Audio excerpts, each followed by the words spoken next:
Estamos abordando la madurez emocional en el liderazgo. La madurez emocional es entender, expresar y regular las emociones tanto como individuo como líder. En esta sesión, vamos a ver el segundo elemento de la madurez emocional en nuestra serie sobre líderes completos, la empatía interpersonal, que consiste en reconocer la fuente de las emociones de los demás y relacionarse con gracia como líder. Hay muchas escrituras que abordan nuestras emociones, como se mencionó en la introducción sobre la madurez emocional. Usa estas escrituras para saber qué dice la palabra de Dios sobre las áreas con las que nosotros y las personas que lideramos, con las que vivimos y trabajamos, podemos estar luchando. Estamos abordando estos temas de la manera en que el Señor quiere que lo hagamos. Reconocer la fuente de las emociones de los demás y responder con gracia. Vaya, eso requiere un gran desinterés. Entonces, como líder, debemos ver más allá de cómo se está comportando la persona o incluso de cómo nos está tratando. ¿Y a cuál puede ser la raíz de eso? Eso significa que necesito dejar de lado mis propias ofensas u opiniones. Parece que necesito ejercer el autocontrol, que es uno de los frutos del Espíritu, con este asunto. Pero si tenemos el Espíritu de Dios viviendo dentro de nosotros, podemos tener paciencia. Podemos ver como Dios quiere que veamos, con sus ojos. Líder, estás llamado a encontrarte con las personas donde están. Estás llamado a amar. Estás llamado a acercar a las personas a Jesús. Así que hagámonos algunas preguntas para evaluar dónde estamos con esto. Primera pregunta, ¿puedo identificar específicamente las disposiciones y comportamientos de los demás que podrían provocar reacciones que me desestabilicen personalmente, pero en vez de eso, responder de manera controlada? Uy. Identificar específicamente. Eso significa que tendría que hacer algunas preguntas profundas para ver qué podría estar molestándolos, mostrando preocupación por ellos y de dónde vienen, validando algo con lo que tal vez no esté de acuerdo, pero que ellos están experimentando desde su perspectiva. Entonces, reconoce que podría ser algo que provoque una reacción desestabilizadora.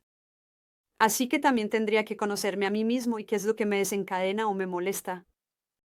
Eso puso en acción el fruto del autocontrol. Me pongo en los zapatos de los demás en un intento de entender cómo se pueden estar sintiendo. Este es el segundo punto. Puede que haya formas desafiantes de hacer esto. Tendemos a simplificar esto. Perdiste a un ser querido. Puedes empatizar con ellos. Si has sido lastimado por un amigo que conoces, ¿cómo se siente eso? Pero, ¿qué pasa cuando es algo con lo que no estamos de acuerdo o algo que desencadena emociones poco saludables en nosotros? Tenemos una estudiante que acaba de comenzar su primer año en una universidad secular. Le dieron un trabajo de investigación en su clase de perspectivas familiares. Tenía que escribir desde la perspectiva heterosexual y desde la perspectiva LGBTQ.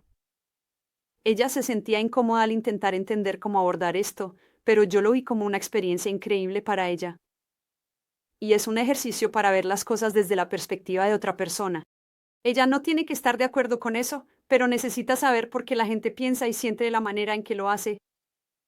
¿Cómo vamos a amar a las personas, nosotros como iglesia, de la manera en que Jesús nos llama a hacerlo, si no podemos entender de dónde vienen las personas?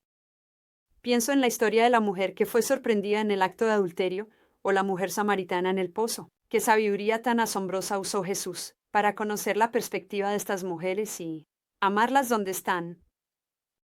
Y no condenarlas, sino permitir que su bondad las lleve al arrepentimiento. O ser más como Jesús. La siguiente pregunta que podemos hacernos. ¿Soy empático?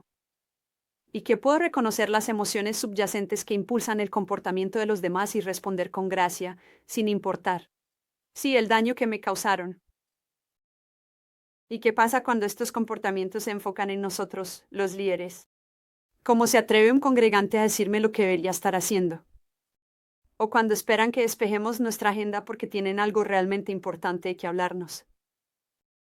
Y resulta que no era tan urgente. A veces, son aquellos a quienes lideramos. A veces son nuestros equipos, y a veces son nuestras familias. Pero en Filipenses 1:27, Pablo nos advierte que pase lo que pase, debemos comportarnos de una manera digna del Evangelio. Eso significa que, incluso cuando estamos heridos, debemos responder como Jesús lo habría hecho.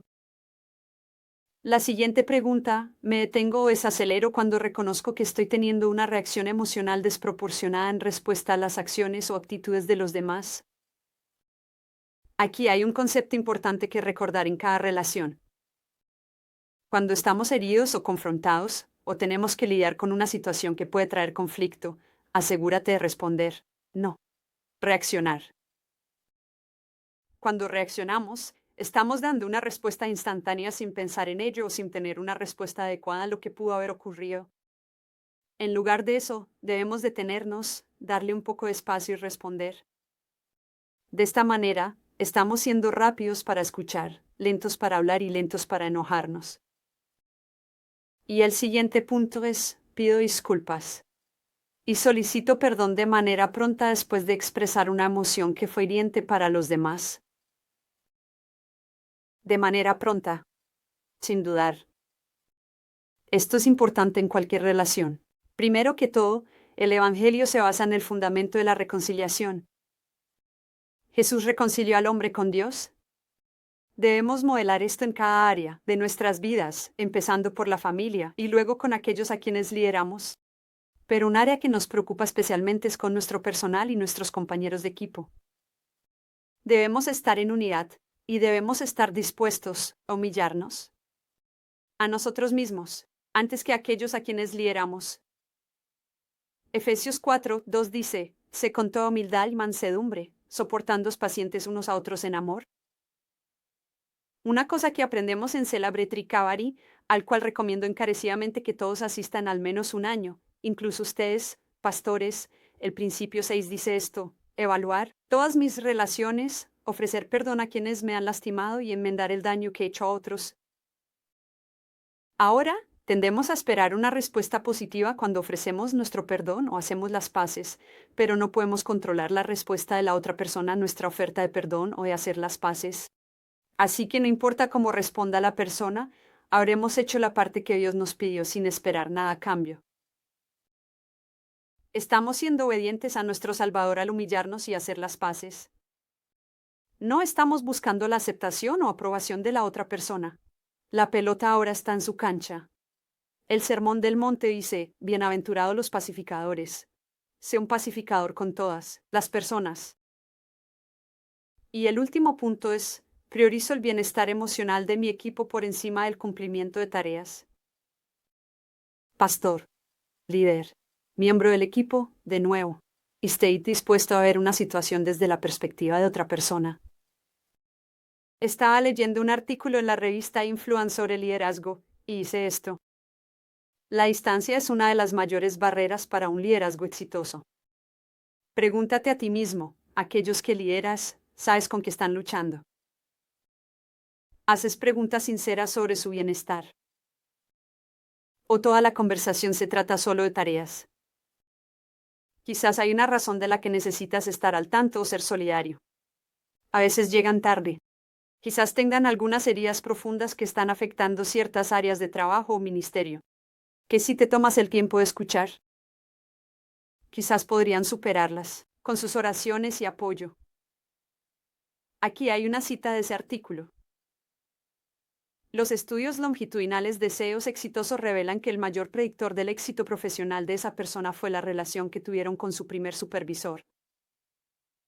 ¿Cuánto más debería el líder espiritual, el pastor o el titular de credenciales ser empático e interesado en las almas y el bienestar de su equipo? La interacción auténtica y real hace que seguir a un líder sea mucho más fácil e incluso agradable.